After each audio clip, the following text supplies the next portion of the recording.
Welcome back to Music Teacher Video Channel. So today I'm going to share some thoughts on chair ranking.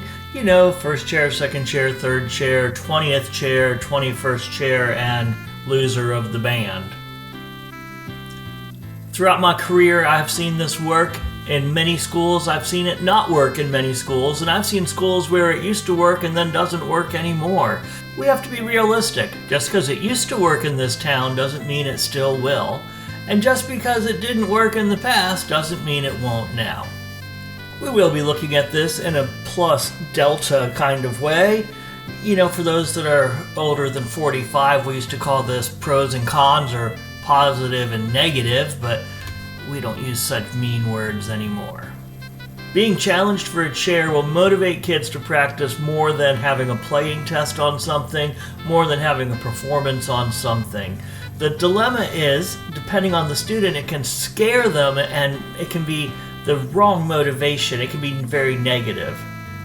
It's possible for a chair test to be very positive and to motivate kids to practice, but it's also possible that you have scared students into being afraid of being embarrassed. It can be a source of great personal pride for the students that achieve the higher ranking, but it can be especially negative for kids where you show them on the concert program in chair order and the entire world knows that if you're last chair, you are the worst player. Well, it's true that this will often improve the sound of the band. Is that what's most important? Does it nurture the individual students or does it make them upset? What is their SEL? Things get real complicated when you start looking into how we assign parts. If all of your weak clarinets only get third parts, will they ever learn to play their high notes? But if they really can't play their high notes at all, do you want them on the first parts? So this is a philosophical thing that teachers need to grapple with.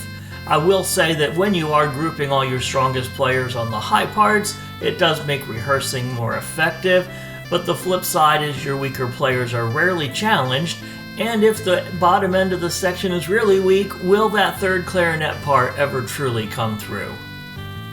Many PLCs on instrumental music include talk about how your top players leave your band, and giving you a chair ranking, letting them know they're the best, definitely encourages them to stay. But does that encourage the last chair to quit each year? I know some teachers that are okay when the weak kids leave. I know some teachers that have very small programs and every person that's in there is super valuable just because they need enough people to have a viable band. Y'all, fare is not always equal, and what works for one does not work for all, and what's needed somewhere is not what is needed somewhere else. If you're one of the many teachers that struggle to get your kids to practice, giving them a chair ranking or a chair challenge definitely will increase their amount of practicing, but you then have to also look at the rehearsal time lost due to chair challenges. Now, I know there's many ways to set it up where they have to submit it online or can only do it during homeroom or can only do it once a month on a Friday. You know, there's lots of ways to control it, but it's also easy to lose control, have students regularly challenging when they've done nothing to prepare, and yeah, it can really waste time. Another consideration in all of this is if the first chair becomes the section leader based only on how they play, then your section leader may not have maturity or leadership skills needed to lead the section. So you definitely want to look at how you're setting up your band, what the requirements are for section leader. It is possible to set up your band hierarchy so that the chair ranking is just on musical ability and does not decide who the section leader is. But how does that work if the section leader's third chair? One growing trend is to just let the small portion of the kids that really want to compete for a chair compete.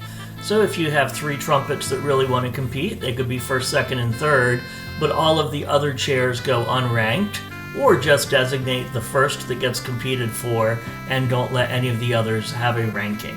Every community is different. Every group of students is different. Be ready to be flexible. What works now will probably not work throughout your entire career.